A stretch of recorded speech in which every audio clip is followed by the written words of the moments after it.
For the next 3 Sundays, beginning today, God willing, I want to talk about prayer, develop the theme of prayer. And so I've chosen a strange kind of a reading from the book of Exodus, because it says to me what prayer is not.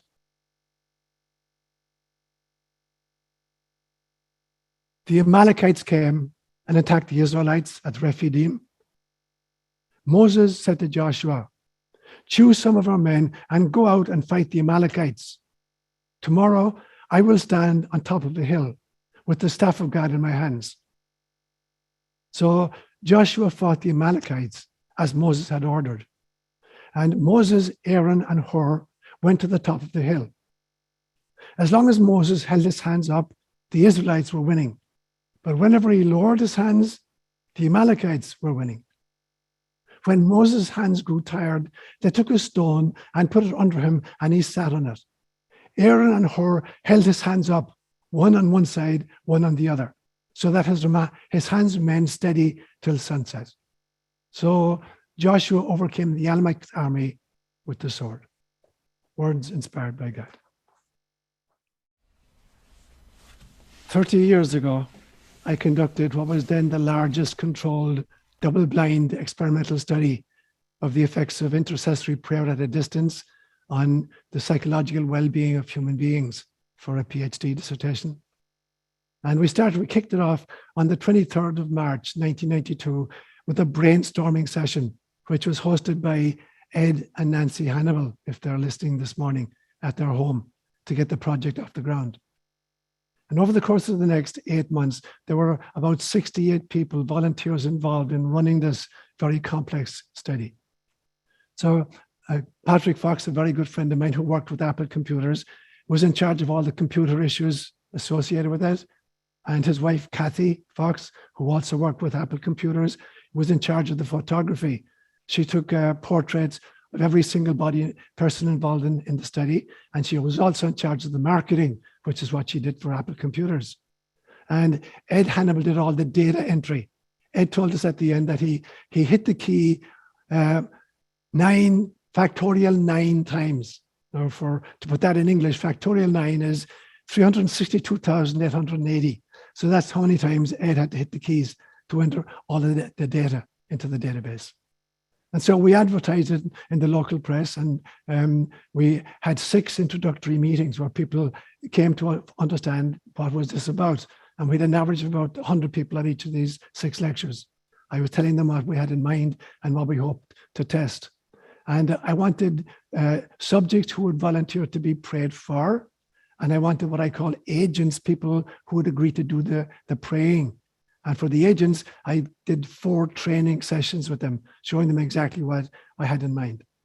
And then for those who volunteered to be part of it, Kathy took portraits of each person, and we did 6 pre-testing sessions. And I tested everybody before the study began on self-esteem, trait anxiety, state anxiety, depression, and what's called the profile of mood states. So I pre-tested everybody on those 5 parameters. And then at the very end of the study, I post-tested them again to look at the difference in outcome during the course of the study. So of all those who attended, 496 people volunteered to be part of it. 406 volunteered to be the subjects who would be prayed for. And they were randomly assigned to one of 3 groups. We had two experimental groups, one of whom was prayed for by directed prayer with a specific outcome. And the other group was prayed for by non-directed prayer, thy will be done. And then the third group was a control group. But this was random assignment, and nobody knew actually which group they were in.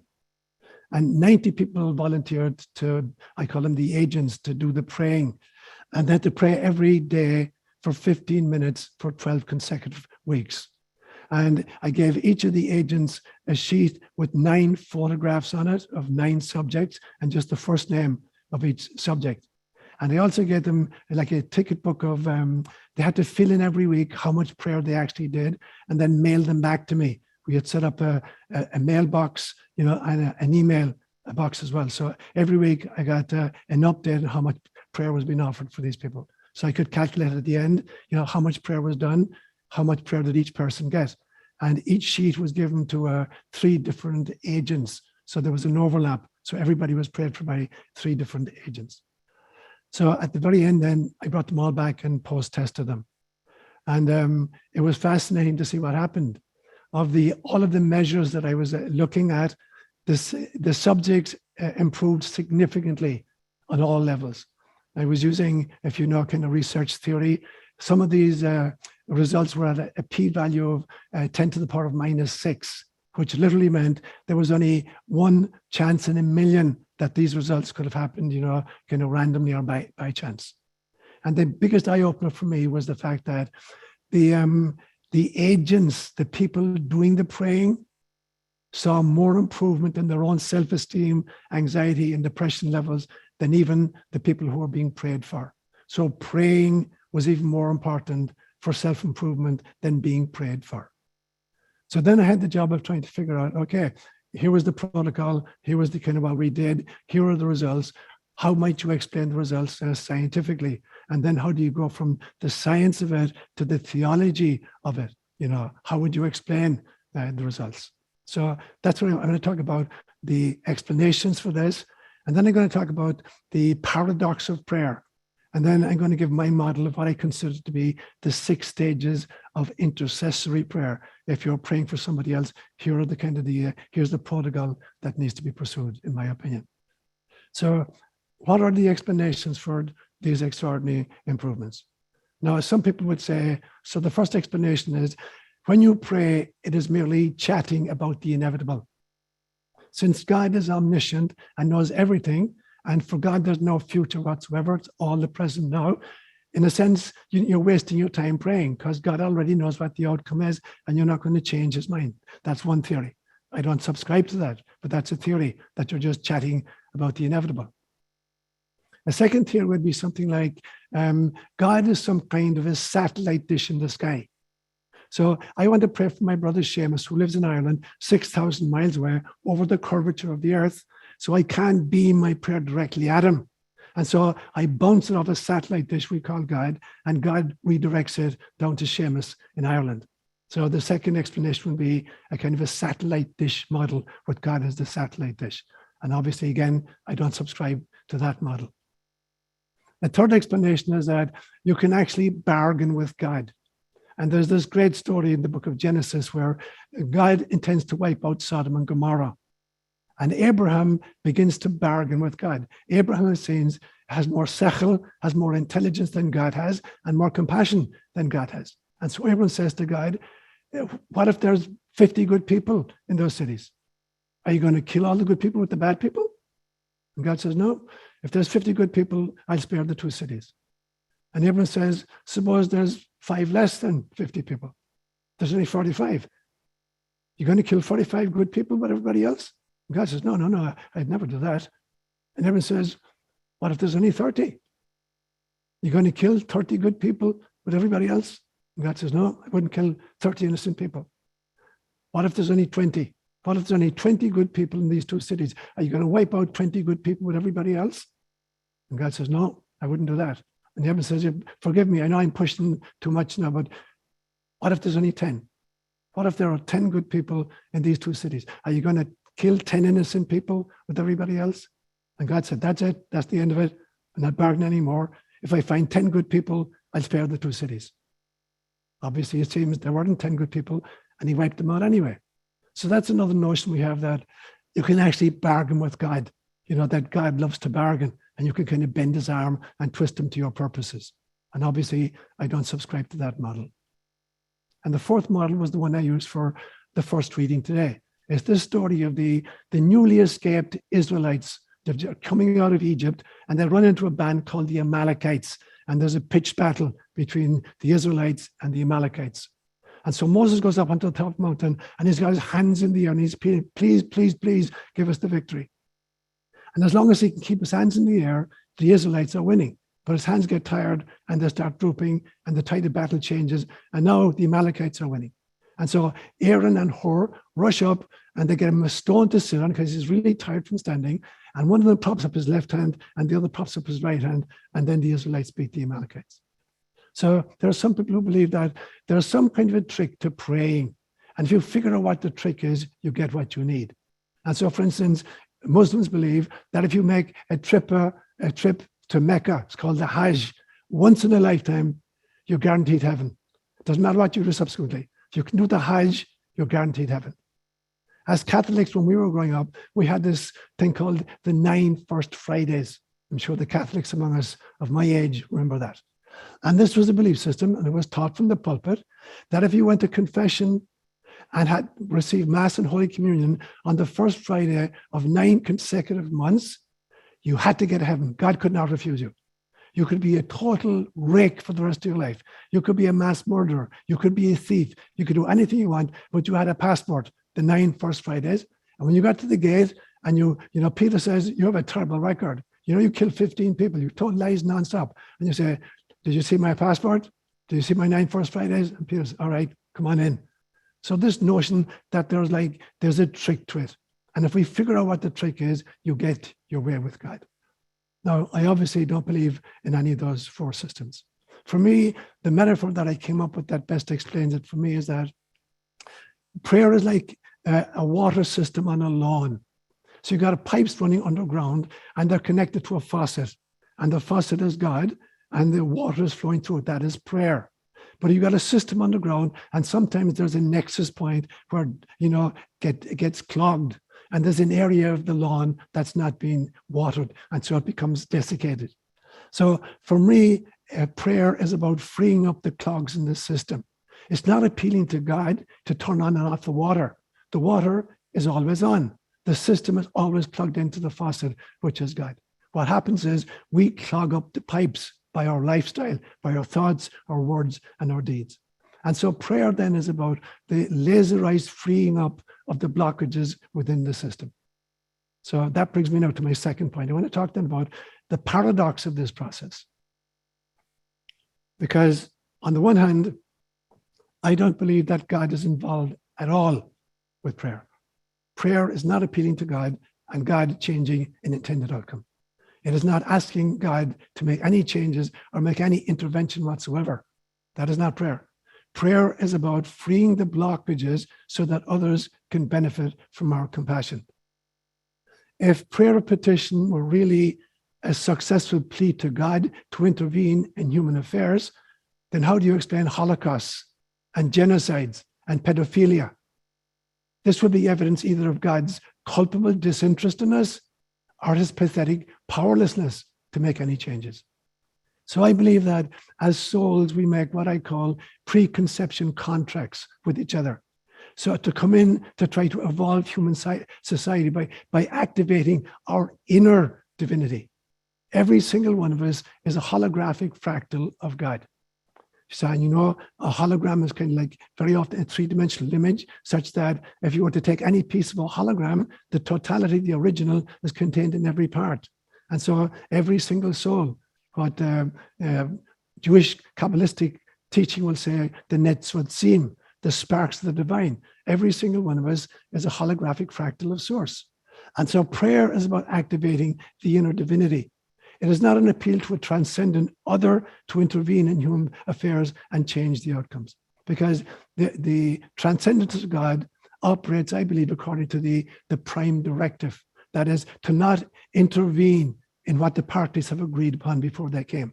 And we agreed to come into a life situation where we're going to experience vicissitude of various kinds, including being born into bodies which are subject to illness and death, and being part of a planet that's subject to hurricanes and tornadoes and tsunamis, and somehow agreeing to be part of this so we can exercise compassion and love for each other. And so I believe then that we've been given all the resources we need to pass the exam. The teacher is not going to feed us the answers and therefore, you know, retard our learning. The transcendence of God is not going to intervene and change the outcomes. God is not some kind of a cosmic bellhop, a kind of a ready on-demand pizza delivery man, attentive to our egoic clamoring, ready to intervene at the drop of a hat. That is not who God is, and that is not how prayer works. Rather, prayer is activating our own consciousness, our own mindfulness, and our own compassion, what I call with a laserized intentionality. we are bite-sized pieces of God. So we're actually praying to the God within ourselves. But it's very, very hard to identify the inner God. So we project it onto God's transcendence. It's like you go to a movie theater and what you're looking at on the screen is not where the action is happening. So you see John Wayne riding across on his white charger across the stage, this big 40-foot by 30-foot image. The action is not happening up there. The action is happening up in the projectionist box. So there's a roll of film, celluloid roll of film, with tiny little frames 1 inch by 1 inch with a light shining through it. But that would be a very, very boring way to watch a movie. And so we project it and we enlarge it and we give it the kind of the illusion of motion and time and change so we can see clearly what's actually on the roll of film. And in the same way, prayer is about projecting the inner divinity onto the transcendent screen that we call God in order to see clearly what we're capable of doing, what the movie is all about. And prayer then is realizing, okay, I'm watching it out there, but it's actually happening in here. God is not intervening. God is not deciding he's going to kill one person. He's going to take sides in a boxing match or in a soccer competition, and favor one team. That is not going to happen. So it's about activating our inner divinity, recognizing the inner divinity of the targets of our prayer, and then creating this entanglement, this cosmic entanglement between souls, between various fractals of source. And so what does that protocol look like then? So that's my third point. And I believe that there are 6 basic stages to intercessory prayer. And I want to emphasize that, of course, intercessory prayer or prayer petition is only one form of prayer. And there are many, many other even more important forms of prayer, like prayer of gratitude or thanksgiving or liturgical prayer. They're very important, but I'm focusing on prayer of petition, where we have an outcome in mind and we're trying to make it happen. So the very first stage of prayer of petition, let's say there's somebody for whom you want to pray. You want to see some change in an outcome, whether it's their health or they're doing an exam or whatever. The first stage I call the housekeeping. It is counterproductive to offer water from a contaminated cup to a thirsty traveler. You come to my door and you've been traveling for hours and hours and hours and you ask for a cup of water and I give you a cup of water in a filthy cup and I poison you in the process. So I have to make sure that the cup is clean and that the water is clean. So the first thing I need to do before I pray for anybody is to clean the cup of my own heart. And this is what Jesus said when he said, if you're going to the temple to offer your sacrifice, and there you remember that you've got something against your brother or your sister, leave your sacrifice. Don't offer it yet. Go back home and be reconciled with your brother or sister, and then come back to the temple and offer your gift. So it becomes really, really important then that the very first stage of really powerful prayer is that I clear my heart of all gunk, whether it's fear, anxiety, anger, or especially any kind of unforgiveness. And then, and only then, am I ready to actually start praying. So having emptied my heart of any kind of gunk, the second stage is I have to fill it up with compassion. And compassion is the basic realization that we are all manifestations from the same source, albeit fractals of source, holographic fractals of source. We come from the same source. So compassion is not reaching out to that which is other to me. Compassion is realizing there is no such thing as other. We're like different fingers on the same hand. So now stage 2 is I got to fill up my heart with that compassion for the person for whom I'm praying, the target of my prayer. Stage 3 then I call the laser beam of love, where I'm focusing on the target, the person for whom I'm praying.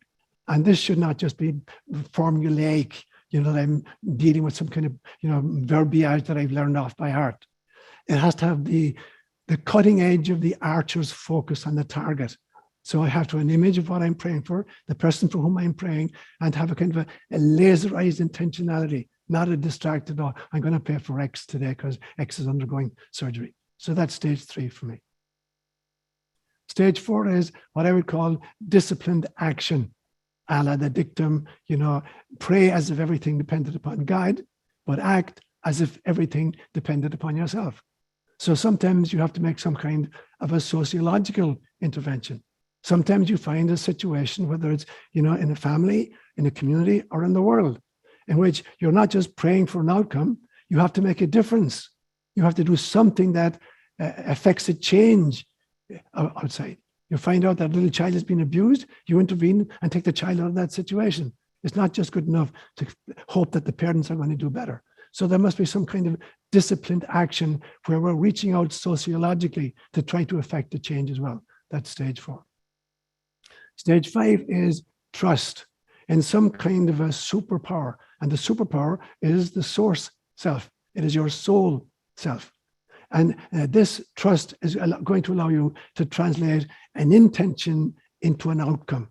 So that trust realization that it is set up in such a way that love ultimately wins. So whether you call that God, or you call it the higher self, or you call it the soul self, whatever you call it, you have to trust that there's a level of yourself much, much higher with a much greater understanding, which then brings stage 6 of prayer. And I call that the detachment from the outcome. And this seems to be counterintuitive. Why could we pray for an outcome, and then be detached from what happens? But what we realize is once this little fractal has done its part, we must then surrender the outcome to a higher intelligence, which is, you want to call it the Atman, or the soul self, or God, whatever term you want to give to it, to figure out the optimal route and the perfect timing for the intended outcome. So having done stages 1, 2, 3, 4, and 5, you have to now detach and realize that there's a higher level of you, your soul or God, whatever you want to call it, that is able to orchestrate the optimal route for it to happen and the perfect timing for it to happen. So for me, these would be the 6 kind of stages of really good prayer. And with that in mind, then, I think encapsulation of that model is best done in this beautiful passage in John's Gospel, where Jesus prays, I believe, the greatest prayer of all time, where he says, "The Father and I are one. To see me is to see the Father." And this wasn't just an egocentric, narcissistic claim on the part of a carpenter from Nazareth 2,000 years ago. When he said to Philip, "Philip, the Father and I are one. If you see me, you see the Father." It was the night before Jesus died, and they're plying him with questions. And Philip had asked him and said to him, "Lord, you keep talking about the Father. Show us the Father, and that'll be enough for us." And Jesus says, "Oh, you've asked me. Have I been with you all this time, Philip?" And you would realize that when you see me, you see the Father. The Father and I are one. Now, Christ is not saying that megalomaniacally. He's saying is when you understand who you are, every single person should be able to say that. Be able to say, if you really see me, you see the Father, you see God. Because the essence of who you are is God stuff. And so that then is the great prayer. And this is the kind of the kind of the driving force between all of those. So now you can beam your soul self at the target. Namaste.